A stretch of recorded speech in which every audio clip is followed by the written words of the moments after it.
Inside the final 24 hours of Lynda Block, Alabama Death Row. Inmate Midnight, May 10, 2002. Inside Holman Correctional Facility in Atmore, Alabama, a 54-year-old woman walks toward death. Her head is shaved, her face hidden beneath a black veil. White prison clothing hangs loose on her frame. Lynda Lion Block shows no fear, no tears, no emotion whatsoever. Alabama Department of Corrections. Commissioner Michael Haley would later describe what he saw. She had a very blank, emotionless stare. In moments, she'll be strapped into Yellow Mama, Alabama's electric chair, and make history. She'll become the first woman Alabama has executed in 45 years. The last woman in America to die by electric chair without the option of choosing lethal injection. The 775th person executed in the United States since capital punishment was reinstated in 1976. But here's what makes this story truly haunting. 9 years earlier, Lynda Lion Block wasn't a condemned killer. She was a mother, a Cub Scout volunteer, a member of the Humane Society who cared about animals. So what happened? She'll become the first woman Alabama has executed in 45 years. The last woman in America to die by electric chair without the option of choosing lethal injection. The 775th person executed in the United States since capital punishment was reinstated in 1976. But here's what makes this story truly haunting. How does a caring volunteer transform into someone who empties a gun into a police officer in a Walmart parking lot, while her own 9-year-old son watches from the car? How does belief become so extreme that you'd rather die in an electric chair than admit you were wrong? If you're watching this, you need to understand something. The warning signs were there, the red flags were waving, and if you don't recognize them, you might miss them in someone close to you. Because what happened to Lynda Block could happen to anyone who isn't paying attention. Lynda Cheryl.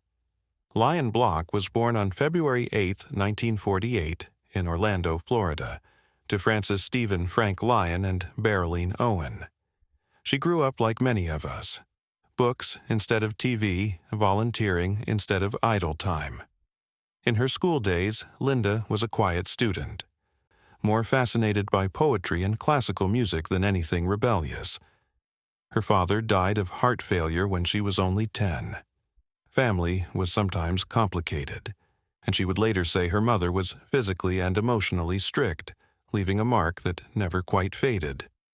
After high school, Lynda went to Orlando Junior College for a year, then supported herself as a hairdresser, nonprofit volunteer, and magazine editor. She loved animals and joined the Humane Society in Key West. She even became an animal abuse investigator, one of the last people anyone would expect to harm another living thing. For years, Lynda dedicated herself to her child and her community. She was the president of the Friends of the Library, a Cub Scout mom, and she helped with local charity causes. Her friends remembered her as smart, committed, and helpful. Her story began as one of community, not conflict, but sometimes the people who seem most stable can begin to change. The shift came when she met George Sibley Jr., an Orlando auto mechanic with a gaunt face and hardened opinions about government. Sibley introduced Lynda to a world where laws didn't apply, where citizenship was voluntary, and where authority figures were enemies. They became more than partners. They became believers in a movement that rejected everything America stood for. Together, they renounced their U.S. citizenship. They destroyed their birth certificates, driver's licenses, and Social Security cards in symbolic protest. They refused to acknowledge any government had power over them, what some call sovereign citizens. They didn't just talk about their beliefs. They armed themselves, 3 handguns, 2 semi-automatic rifles, an M14 rifle. Lynda even drove a red Ford Mustang with a bumper sticker that read, "A woman raped is a woman without a gun." In August 1992, the couple confronted Lynda's estranged husband, Carl, over money. They tied him to a chair, gagged him, and Lynda stabbed him in the chest. They were charged with aggravated battery, pleaded no contest, but never showed up for sentencing. By October 1993, they were fugitives, heavily armed, paranoid, and traveling with Lynda's 9-year-old son. Have you ever noticed someone's beliefs becoming more extreme? Drop a comment below, because recognizing those warning signs could save a life. October 4th, 1993.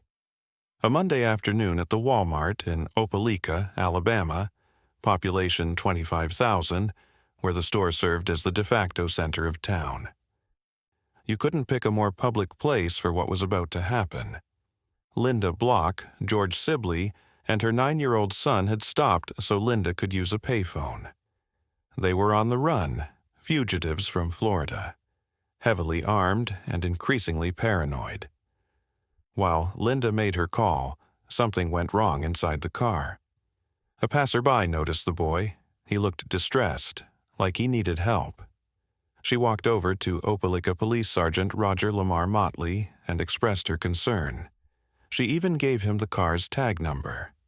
Sergeant Motley was 39 years old, a career officer who liked to send flowers to his wife signed, "Just Because." That day, he'd given his bulletproof vest to another officer. He had no idea what he was walking into. When Motley approached the car, George Sibley was sitting in the driver's seat with the boy. The officer asked for identification. Sibley refused. He didn't recognize government authority, he said. No driver's license, no ID, nothing. According to Sibley's own account, he was explaining his personal theory about not needing identification when he noticed Officer Motley's hand move toward his holster. That's when Sibley reached into his car, pulled out a semi-automatic pistol, and opened fire. Motley never had a chance. He was hit immediately. Wounded, he retreated to his patrol car and returned fire, hitting Sibley in the arm. The officer took cover behind his vehicle. Across the parking lot, Lynda heard the gunfire. She could have run. She could have grabbed her son and surrendered. She could have stopped what was happening. Instead, she pulled a gun from her purse and made a choice that would end 2 lives. Witnesses watched in horror as Lynda ran toward the officer's patrol car. She assumed a crouched shooting position. She aimed at Sergeant Motley from behind. She fired multiple rounds. As Motley turned to face this new threat, Lynda fired again, hitting him in the chest.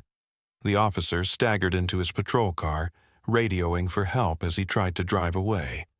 His car weaved through the parking lot, crashing into several vehicles before coming to a stop near Big B Drug.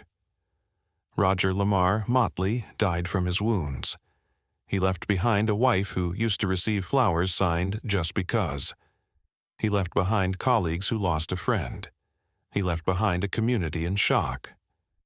The couple fled with Lynda's son. Police set up a roadblock on Wire Road in Lee County.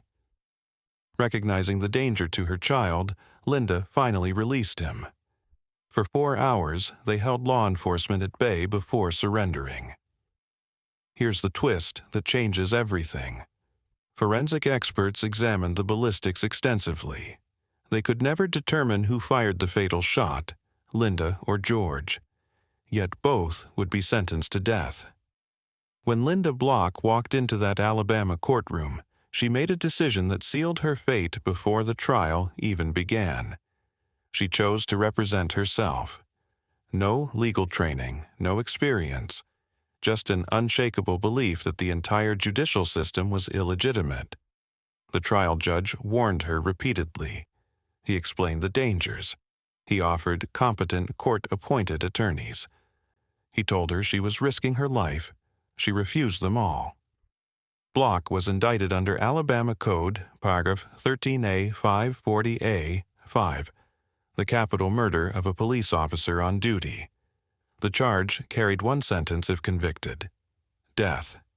Her defense? It wasn't just unconventional, it was delusional. She argued that Alabama had no authority to try her because the state was never properly readmitted to the Union after the Civil War. Therefore, Alabama didn't legally exist as a governmental body. She cited an obscure constitutional amendment allegedly approved by Congress in 1811, one that supposedly limited the power of public employees over individual citizens. According to Block, this gave her the right to shoot Officer Motley in self-defense the moment he touched his holster. George Sibley went even further. He claimed the judge was using peculiar hand gestures to secretly signal the court reporter to omit statements from the record. These weren't legal arguments. They were conspiracy theories masquerading as defense strategies. The prosecution presented 12 eyewitnesses who saw what happened in that Walmart parking lot. Forensic experts testified. The evidence was overwhelming. Block's court-appointed attorneys had been providing zealous representation, as the appeals court later noted. They filed motions. They prepared defenses. They tried to save her life. She dismissed them anyway. In her opening statement to the jury, Block admitted, "The state of Alabama offered and in fact supplied me with very competent lawyers." Then she explained why she rejected them. Because she believed the court had no jurisdiction. Because she believed Alabama wasn't a real state. Because ideology mattered more than survival. The jury deliberated. They found her guilty of capital murder. When it came time for sentencing, the jury recommended death by a vote of 10-2. The trial judge agreed and sentenced Lynda Block to death. George Sibley received the same verdict in a separate trial, same crime, same sentence, same refusal to accept reality. Here's what you need to understand. Lynda Block didn't lose her case because the evidence was against her. She lost because she chose ideology over strategy, conspiracy over competence, belief over survival. What would you have done differently? If someone you loved was making choices like this, would you speak up? Let's discuss in the comments. Most death row inmates spend years filing appeals. Challenging evidence, looking for legal loopholes, fighting for their lives. Lynda Block did none of that. For nearly 9 years, she sat in a cell at Tutwiler Prison for Women, refusing every opportunity to save herself. She wouldn't cooperate with lawyers, wouldn't file appeals, wouldn't acknowledge the courts had any authority over her. In 1999, the Alabama Supreme Court upheld her death sentence, without her participation. She simply didn't show up for her own appeal. She didn't file briefs, didn't present arguments. Attorney W. David Nichols was appointed to handle her mandatory appeals. He tried to help. She responded with a letter dated March 13, 1996, expressing disdain for the court and informing them she had no intention of seeking an appeal. She wasn't interested, legal observers noted. She believed the system was corrupt, the courts were fraudulent, and the entire judicial process was meaningless. She spent her time on death row writing about government corruption instead of trying to live. Block put herself on what prosecutors called the fast track to the electric chair. By refusing all legal help, dismissing every appeal opportunity, and maintaining that Alabama didn't exist as a state, she guaranteed her own death. There was no spiritual transformation, no remorse, no acknowledgement that she'd taken a husband and father from his family. She saw herself not as a convicted murderer, but as a political prisoner, a martyr for a cause that existed only in her mind. She wrote letters to Congress on yellow legal paper, claiming widespread conspiracy. She described Officer Motley as a bad cop, despite having no evidence. She convinced herself that powerful people in Orlando, including county officials, were using the case to attack her because of articles she'd written. Reality didn't matter. Truth didn't matter. Only the belief system mattered. And that belief system led her straight to Yellow Mama. Here's what I need you to understand. Lynda Block's story isn't just about one woman's bad decisions. It's about what happens when we refuse to learn from the mistakes of others. Every case I cover on this channel is a lesson, a warning sign, a chance for you to recognize dangerous patterns before they destroy someone you care about. If you're not subscribed, you're choosing to miss those lessons. You're choosing to remain unaware of the red flags that could save a life, maybe even your own. Don't let stubbornness or indifference keep you from learning what Block refused to understand. That beliefs without reason, ideology without logic, and pride without humility only lead to destruction. Subscribe, learn, protect the people you love, or don't, and wonder later if you missed something critical that could have made a difference. The Alabama Supreme Court set the date, May 10, 2002, at 12:01 a.m. In her final week, Lynda Block wrote a clemency appeal to Alabama Governor Don Siegelman. It was brief. It was tersely denied. There would be no parole board hearing. She'd refused all standard appeals, so there was nothing left to review. No lawyers, no legal arguments. No last-minute stays. But here's the cruelest part of the timing. On July 1, 2002, just 52 days after Block's execution date, a new Alabama law would take effect, giving death row inmates the choice between lethal injection and the electric chair. Lynda Block would not get that choice. She would face Yellow Mama, Alabama's electric chair that had been in use since 1927. She would become the last woman in the United States executed by a method other than lethal injection. The last person in America executed by electric chair without the option to choose an alternative. Outside the governor's mansion in Montgomery, 9 people kept silent vigil the night before her execution. That was it. 9 people. George Sibley was transferred from Holman Prison before her execution. The state didn't want them to have any final contact. They'd been separated since their arrest nearly 9 years earlier. 2 people bound by the same belief system that destroyed them both. As the hours counted down, Block remained in her cell at Holman Correctional Facility near Atmore, Alabama. The clock moved forward. Midnight approached. There was no last-minute stay, no governor's pardon, no appeals, court intervention. She'd made sure of that by refusing every legal opportunity. The lesson here is brutal in its simplicity. Some decisions can't be undone. Once you cross certain lines, there's no turning back. Block had 9 years to change course, to cooperate, to fight for her life. She refused. Now, with hours remaining, she faced the consequence of every choice she'd made since meeting George Sibley. Every destroyed document. Every weapon purchased. Every conspiracy theory believed. All of it led here. To this night, to Yellow Mama. The final 24 hours of Lynda Block's life began like every previous day on Alabama's death row, except everyone around her knew this one wouldn't end with another sunrise. Prison protocol allowed her a last round of visits. 3 friends spent several hours by her side, talking through the glass, their faces clouded by the weight of the moment. None were family. She'd been estranged from relatives for years. A spiritual advisor sat with her for a brief meeting.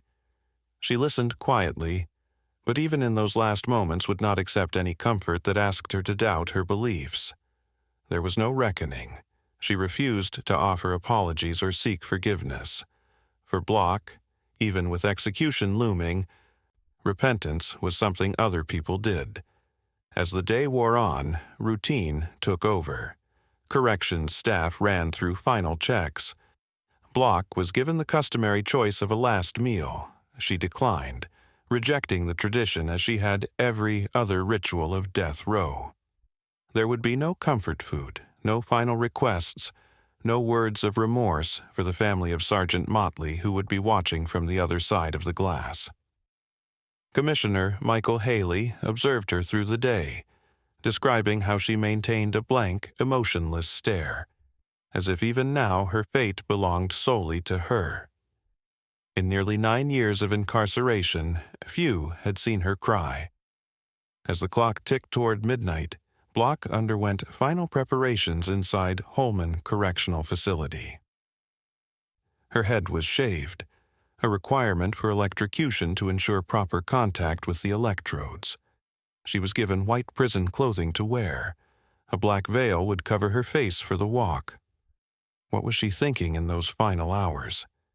Did she regret firing on Sergeant Motley? Did she wonder if George Sibley's ideology was worth dying for? Did she think about her son, who'd watched his mother choose violence over surrender? We'll never know. She said nothing. At approximately midnight, Block walked willingly to the execution chamber. No resistance, no breakdown, no last-minute pleas. Commissioner Haley watched her move through the halls with that same blank, emotionless stare she'd maintained for 9 years. She was led into the room where Yellow Mama waited, Alabama's electric chair, in service since 1927. Witnesses gathered in the observation room, separated by glass. Among them, people who'd known Sergeant Motley, officials from the prison, members of the press. Block was strapped into the chair. Leather restraints across her arms, legs, chest.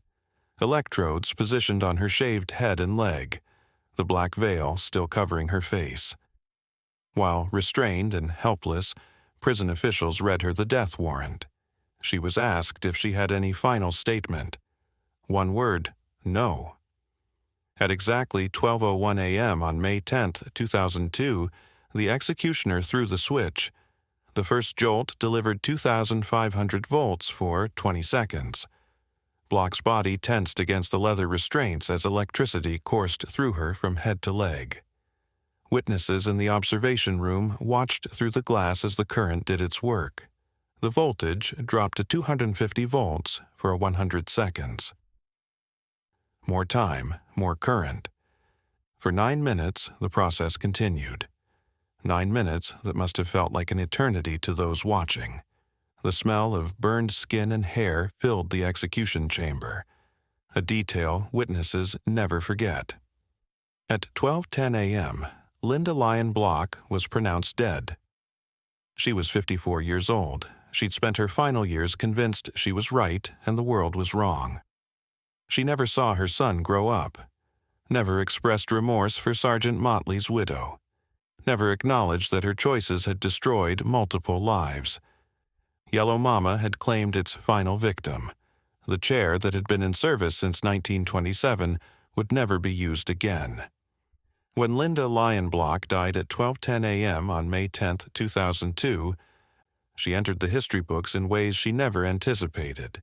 She became the first woman executed in Alabama since Rhonda Bell Martin in 1957, a gap of 45 years. She was the last woman in the United States executed by a method other than lethal injection. She was the last person in America executed by electric chair without the choice of an alternative method. Block was the 775th person executed in the United States since the reinstatement of capital punishment in 1976, the 26th person executed in the U.S. in 2002, and the first murderer executed in Alabama that year. 3 years later, George Sibley filed a handwritten petition with the Alabama Supreme Court, claiming that Block, not him, had fired the shot that killed Sergeant Motley. It was a final attempt to save himself by blaming his dead partner. It didn't work. On August 4, 2005, George Sibley was executed by lethal injection. Unlike Block, he had a choice in how he died. Yellow Mama, the electric chair that had served Alabama since 1927, was moved to an attic above the execution chamber at Holman Correctional Facility after Block's death. It sits there still, stored but ready, just in case a future death row inmate chooses electrocution over lethal injection. The chair remains a symbol of Alabama's complicated relationship with capital punishment. Built by a British inmate in 1927 and painted with yellow highway-lined paint from the adjacent State Highway Department lab, It claimed 135 lives between 1930 and 1976 alone. Bloch's case continues to appear in death penalty debates, not because of her anti-government beliefs, but because of what her execution represents: the permanence of violence, the finality of extremism, the cost of ideology without reason. Officer Roger Lamar Motley never got to send another just because bouquet to his wife. Lynda Bloch's son grew up without a mother, 2 families destroyed, 1 belief system. That's the legacy. So, what does Lynda Bloch's story teach us? First, radicalization doesn't happen overnight. Bloch started as a library volunteer and animal advocate before slowly immersing herself in anti-government literature and fringe ideologies.